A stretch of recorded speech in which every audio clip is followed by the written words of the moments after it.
오늘 복된 하루가 되기를 간절히 원합니다. 주님께서 오늘 저의 메시지를 통해 여러분의 삶을 정말로 축복하기를 기도합니다. 주님께서 우리에게 말씀하신 것은 우리 각자 모두에게 정말로 귀중합니다. 우리에게 생명이 되는 말씀입니다. 우리는 놀라운 구원자를 믿고 있습니다. 놀라우시고 놀라우신 예수님께 모든 영광과 찬양을 드립니다. 아멘. 오늘 저와 함께 해주셔서 감사합니다. 기도하겠습니다. 주님께 오늘 주님의 말씀으로 우리를 정말로 축복하도록 기도하십시다. 귀하신 주님께 모든 영광과 찬양을 드립니다. 영원히 예수님은 우리의 하나님이십니다. 주님, 우리 모두의 눈을 오늘 열어주셔서 주님의 말씀에서 우리가 놀랍고 기이한 것을 보게 하여 주옵소서. 주님의 말씀은 우리에게 복이 되고 순수합니다. 주님의 말씀으로 강하게 하소서. 예수님의 이름으로 기도합니다. 아멘. 우리 마가복음 11장으로 가십시다. 저는 22절을 읽기 원합니다. 예수께서 그들에게 대답하여 이르시되 하나님을 믿으라. 저는 오늘 하나님을 믿으라, 즉 하나님의 믿음을 가지라, 이런 제목으로 은혜를 나누고자 합니다. 우리의 믿음이 아닌 그분의 믿음에 대해 나눌 것입니다. 오늘 성경은 우리 속에 계시는 그분의 살아있는 믿음에 대해 많이 말씀합니다. 오늘날 우리는 믿음에 대해 많은 이야기를 하지만 소수의 사람들만이 그 믿음이 우리의 것이 아니라 하나님에 대한 믿음이라는 것을 보여줍니다. 그래서 예수님께서 하나님을 믿으라 이렇게 말씀하셨을 때는 실제 번역을 보면 하나님의 믿음을 가지라는 뜻입니다. 믿음은 영적인 영역에 속한 것입니다. 믿음은 정신적인 어떤 힘에 의해 산출되어지는 것이 아닙니다. 믿음은 성령님께 속한 것이며 그분은 믿음의 영이십니다. 우리는 이 점을 분명히 이해해야 합니다. 우리는 앞으로 이것을 어떻게 받아들일 수 있는지 볼 것입니다.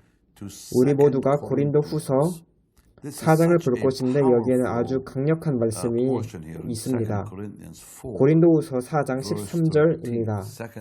고린도후서 4장 13절 기록된 바 내가 믿었으므로 말하였다 한 것 같이 우리가 같은 믿음의 마음을 가졌으니 우리도 믿었으므로 또한 말하노라. 제가 오늘 이 점을 말씀드리는 것은 우리가 우리의 믿음을 만들어내는 것으로는 오늘과 내일을 살아나갈 수 없습니다. 우리가 우리 스스로를 강제로 믿게 함으로 우리는 살아나갈 수 없습니다. 우리로 하여금 성경을 강제로 믿도록 그렇게 요구하는 것은 우리로 살아나갈 수 없게 만듭니다. 진정한 믿음이 이런 것은 아닙니다. 이러한 믿음은 지속되지 않을 겁니다. 이런 것은 정신적인 것이며 육체의 일입니다. 그러면 우리가 어떻게 성령님의 믿음을 가질 수 있을까요? 진정한 믿음은 성령님의 믿음입니다.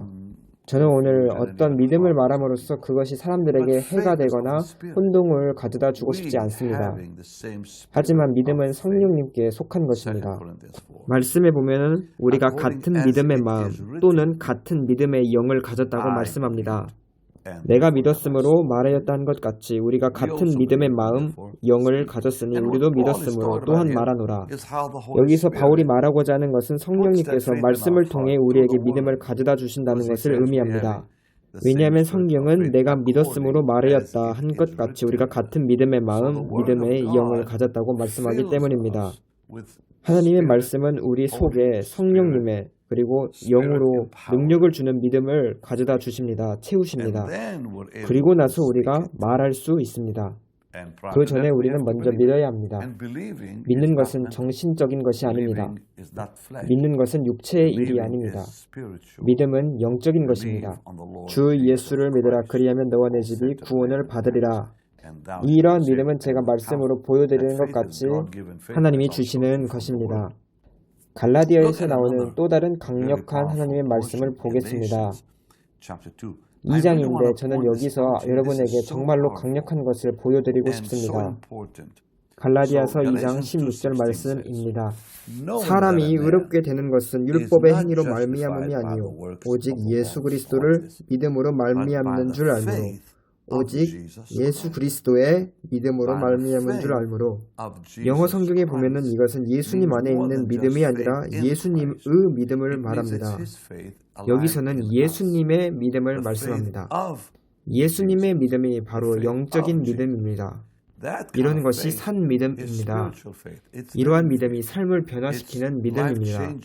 우리도 그리스도 예수를 믿나니 이는 우리가 율법의 행위로서가 아니고 그리스도를 믿음으로써 의롭다함을 얻으려 합니다. 율법의 행위로서는 의롭다함을 얻을 육체가 없느니라. 아주 놀라운 말씀입니다.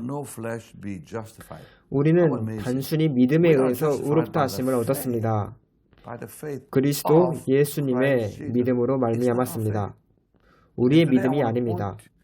여기서 말씀하는 믿음은 예수님에 관한 믿음인데 우리가 하나님께로부터 받는 믿음도 예수님의 믿음이지 우리의 믿음이 아닙니다. 이것이 의미하는 것은 우리는 단순히 항복해야 된다는 것입니다.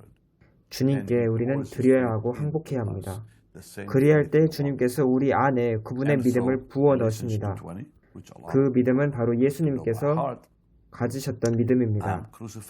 갈라디아서 2장 20절은 우리 모두가 마음으로 잘 알고 있는 말씀인데 내가 그리스도와 함께 십자가에 못 박혔나니 그런즉 이제는 내가 사는 것이 아니요 오직 내 안에 그리스도께서 사시는 것이라. 이제 내가 육체 가운데 사는 것은 나를 사랑하사 나를 위하여 자기 자신을 버리신 하나님의 아들의 믿음 안에서 사는 것이라. 여기서 의미하는 것은 내가 육체 가운데 지금 살지라도 내 속에 살아계시는 하나님의 아들의 믿음 안에서 산다고 말씀합니다. 나를 위하여 자기 자신을 버리신 하나님의 아들을 믿는 믿음 안에서 사는 것이라. 내가 하나님의 은혜를 패하지 아니하노니 만일 의롭게 되는 것이 율법으로 말미암았으면 그리스도께서 헛되이 죽으셨느니라. 많은 사람들이 하지만 하나님의 은혜를 패하게 하는 것처럼 보이는데 왜냐하면 그들은 자신들의 육체에 중점을 두기 때문입니다. 여러분들이 아는 것처럼 우리의 육체는 우리에게 큰 영향력을 미칩니다. 우리는 왜냐하면 그것에 너무 익숙하기 때문입니다. 우리가 더 주님과 동행함에 따라 그럴수록 우리의 육체는 그들의 힘을 잃습니다. 우리가 주님께 더 항복함에 따라 우리의 육체가 우리를 더 붙잡지 못하게 됩니다. 그리고 하나님의 믿음은 오늘날 너무 필수적입니다. 어느 때보다 더 필수적입니다. 많은 사람들이 이 점을 깨닫지 못하고 있는데 왜냐하면 우리 바깥에 있는 어둠이 점점 더 진해지고 있기 때문입니다. 우리는 오늘날 정말로 믿음 안에서 살아야 합니다. 우리가 단순히 몇 달 전에 믿음에서 살았던 것보다 더 믿음 안에 살아야 합니다. 왜냐하면 어둠이 바깥에서 점점 더 어두워지고 있기 때문이죠. 우리는 이러한 세상 문제로 인해 방해받으면 안 됩니다. 우리가 세상에서 듣는 여러 문제들에 대해 많은 사람들은 이런 것 때문에 두려움 안에서 살고 있습니다. 그리고 이런 문제에서 자기는 괜찮다고 이렇게 강제로 자기 자신을 강요합니다. 하지만 하나님의 믿음은 우리에게 세상에서 다가오는 문제가 무엇이든 우리에게 평화를 주신다고 말씀합니다. 우리 이제 에베소서 6장 23절을 보겠습니다. 저는 여러분께 믿음이 영적인 것이라고 말씀하는 성경 구절을 많이 알려주고 있습니다. 믿음은 육체적인 것이나 정신적으로 만들어내는 것이 아닙니다. 6장 23절입니다. 아버지 하나님과 주 예수 그리스도께로부터 평안과 믿음을 겸한 사랑이 형제들에게 있을지어다. 사랑과 믿음을 겸한 사랑이 하나님 아버지와 주 예수 그리스도께로부터 형제들에게 있을지어다. 우리 안에 계시는 그분의 사랑이 없이는 우리는 주님을 사랑할 수 없습니다. 우리 안에 있는 주님의 사랑이 우리로 하여금 주님을 사랑하게 합니다. 성령으로 말미암아 우리 속에 하나님의 사랑이 부음바 되어졌다고 말씀하는데 하나님의 믿음도 마찬가지입니다. 저는 이 점을 배우는데 제 삶 속에서 많은 시간이 걸렸습니다. 왜냐하면 제가 막 구원받았을 때 믿음에 관해 설교를 들은 것은 대부분 그것을 세우고 그 믿음을 활용하고 믿음 안에서 살고 행하고 믿음은 들음에서 나고 물론 이런 점은 다 진리입니다. 하지만 그 믿음이 정말 무엇인지 이러한 믿음은 육체에 속한 것이 아닙니다. 영적인 것입니다. 그리고 저는 오늘 이 믿음을 우리가 어떻게 발달시킬 수 있는지 명확하게 보여드리겠습니다. 우리는 믿음을 발달시켜야 하고 성장시켜야 하기 때문입니다. 하나님은 우리에게 믿음을 성장시키도록 하는 특권을 주셨습니다. 하나님은 우리에게 믿음을 주셨지만 우리가 그분과 함께 동역하기를 원하십니다. 그 믿음을 바로 성장시키기 위해서 동역하시기를 원합니다. 우리가 이제 로마서를 보겠습니다. 로마서 12장 3절입니다. 성경은 우리의 믿음이 아닌 하나님의 믿음에 대해 명확히 말씀합니다. 내게 주신 은혜로 말미암아 너희 각 사람에게 말하노니 마땅히 생각할 그 이상의 생각을 품지 말고 오직 하나님께서 각 사람에게 나누어 주신 믿음의 분량대로 지혜롭게 생각하라. 저는 이 점에 대해 여러분에게 몇 개의 성경 구절만 아직 보여드렸습니다. 하지만 하나님은 이보다 더 많이 말씀하십니다. 믿음은 하나님의 선물이며 또 믿음은 영에 속한 것이고 고린도 후서 4장 13절에 말씀한 것처럼 우리는 같은 믿음의 영을 받았습니다. 마음을 받았습니다. 그래서 하나님은 우리 믿음의 자원이 되십니다. 예수님께서는 믿음의 말씀이십니다. 그리고 성령님께서는 믿음의 실체, 믿음의 본질이십니다. 다시 반복하겠습니다. 하나님 아버지께서는 우리의 믿음의 자원이 되시며 원천이 되시며 그분이 없이는 우리는 믿음을 받을 수 없습니다. 예수님은 믿음의 말씀이 되시며 성령님께서는 우리 마음에 그 믿음의 실체가 되십니다. 그래서 우리가 무엇을 해야만 할까요? 우리는 믿음을 위해 기도할 필요가 없습니다. 우리는 주님께 주님 우리의 믿음을 증가시켜 주소서 이렇게 기도하지 않습니다. 마치 성경에 있는 한 남자가 믿음을 더하여 주소서라고 기도했던 것처럼 그렇게 해서는 안 됩니다. 우리는 믿음을 위해 기도하지 않습니다. 왜냐하면 믿음은 이미 있기 때문입니다. 모든 믿는 자는 그 안에 믿음이 주어졌습니다. 믿는 사람들 모두가 믿음을 가지고 있습니다. 그래서 우리는 믿음을 위해 기도하지 않고 그 대신 우리는 믿음을 성장시켜야 합니다. 우리가 증가시켜야 합니다. 그리고 우리는 이 믿음이 하나님이 우리에게 심은 것이라는 것을 반드시 이해해야 합니다.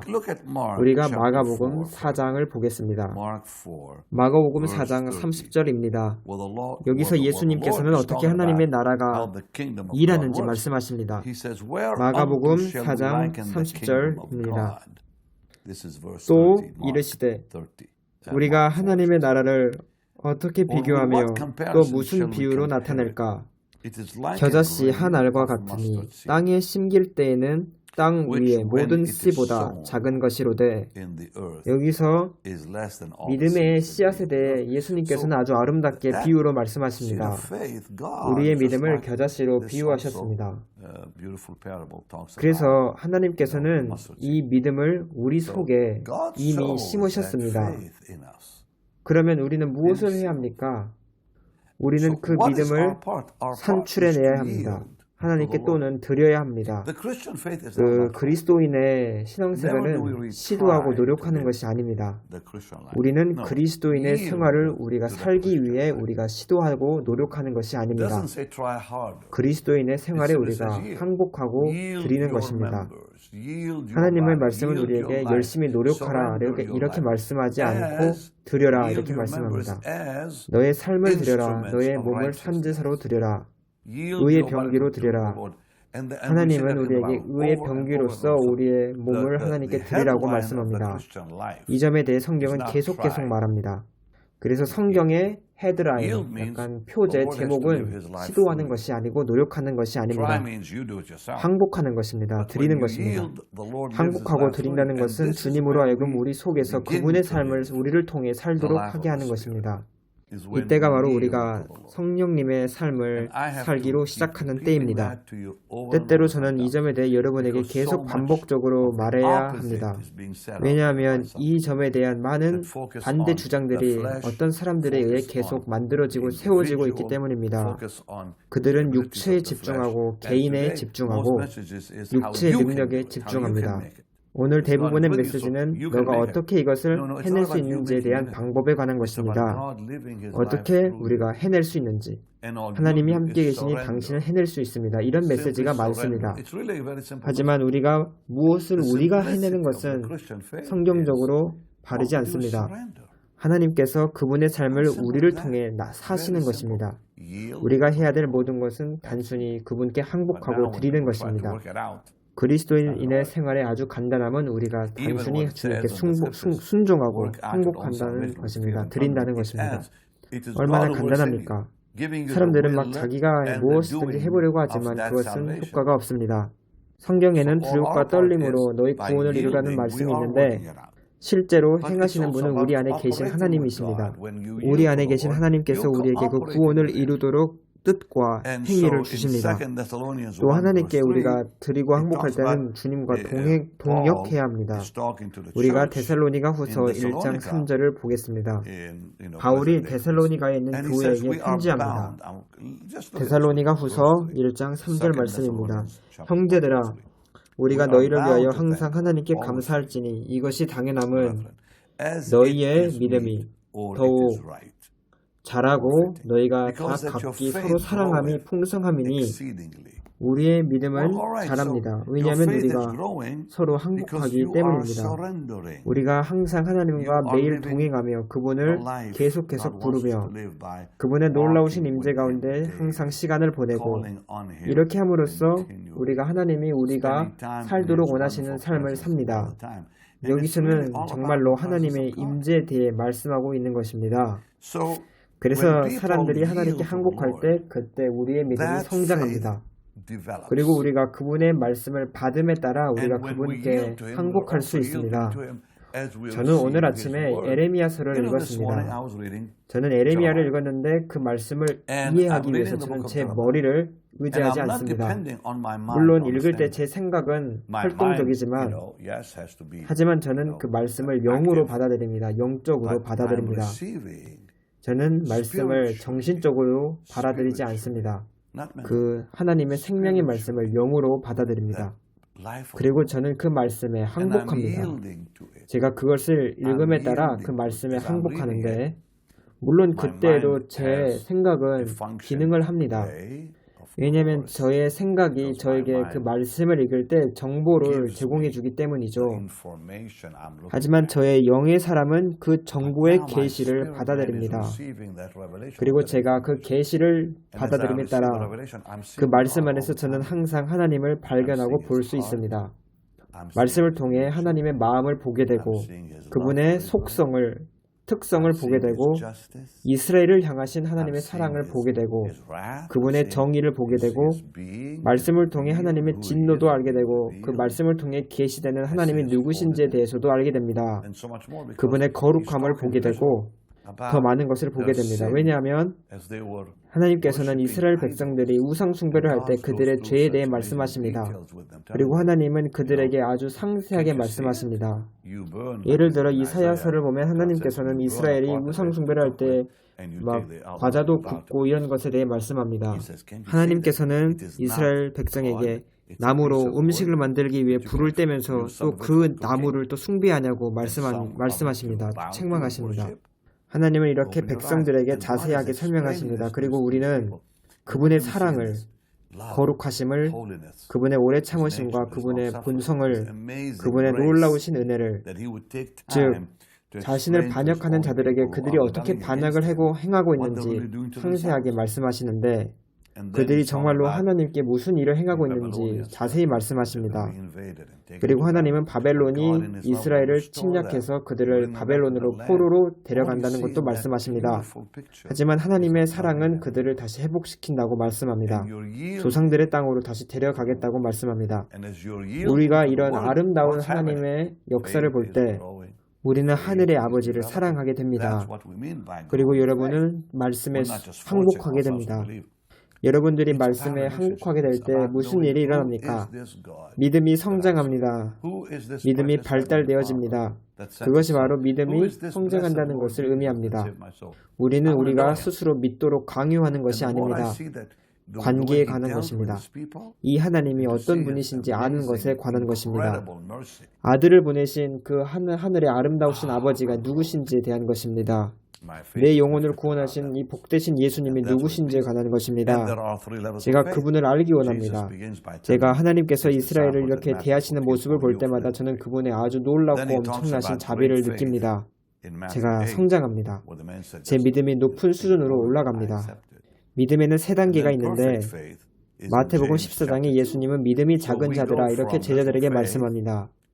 그리고 우리는 마태복음 8장에서 예수님의 위대한 믿음에 대해 이야기하십니다. 그리고 야고보서 2장에는 완전한 믿음에 대해 말씀하십니다. 그래서 우리는 작은 믿음에서 위대한 믿음으로 그리고 또 완전한 믿음으로 나아갑니다. 믿음은 이렇게 성장하는 것입니다. 이 믿음은 우리 마음에서 성장하는 것이지 우리 생각과 머리에서 성장하는 것이 아닙니다. 왜냐하면 믿음은 영적인 것이며 영의 사람이 발휘하는 것입니다. 로마서 10장 10절에 보면 사람이 마음으로 믿어 이렇게 말씀합니다. 여러분이 성경에서 마음을 읽는다면 이것은 우리의 영혼을 의미합니다. 사람이 영으로 믿어 의에 이르고 제가 제 자신에게 일어났던 일을 여러분에게 말씀드렸던 것처럼 우리가 우리의 믿음이 성장하고 세워지는 것을 보기 시작합니다. 우리가 이제 보이지 않는 것을 보기 시작합니다. 여러분들의 믿음이 이렇게 성장하게 되면 여러분들의 시야가 변화됩니다. 여러분들은 영적인 것을 이제 눈으로 보기 시작합니다. 여러분들이 보이지 않는 것을 보기 시작할 때 불가능한 것을 믿게 되고 이로부터 하나님은 우리에게 놀라운 일을 행하십니다. 한 목사님이 며칠 전에 저에게 연락했습니다. 그의 목사님의 아들은 2번의 심장마비가 있었습니다. 그는 33살이었고 2번이나 그 일을 겪었습니다. 그의 아들이 혼수 상태에 빠졌을 때 그의 아버지가 저에게 전화했습니다. 새벽 2시였습니다. 제가 그 목사님과 전화로 이야기하는 동안 엄청나신 하나님의 임재가 임하였고 그에게 말했습니다. 내일 당신의 아들이 깨어나서 말하게 될 것입니다. 하지만 그때 의사는 그에게 아무런 희망이 없다고 말씀했습니다. 이것이 바로 하나님께서 행하신 일입니다. 그 젊은이는 혼수 상태에서 일어났고 말하기 시작했습니다. 이 일은 단지 며칠 전에 있었던 일입니다. 여러분은 말하기를 당신은 벤인이니까 그렇죠. 아니요, 이것은 우리 모두에게 속한 것입니다. 우리 모두는 이러한 엄청난 능력을 볼 것입니다. 우리의 믿음이 자람에 따라 우리는 보지 못하는 것을 보게 됩니다. 그리고 여러분은 정말로 성경이 말씀하는 것을 믿게 됩니다. 예수님께 모든 찬양을 드립니다.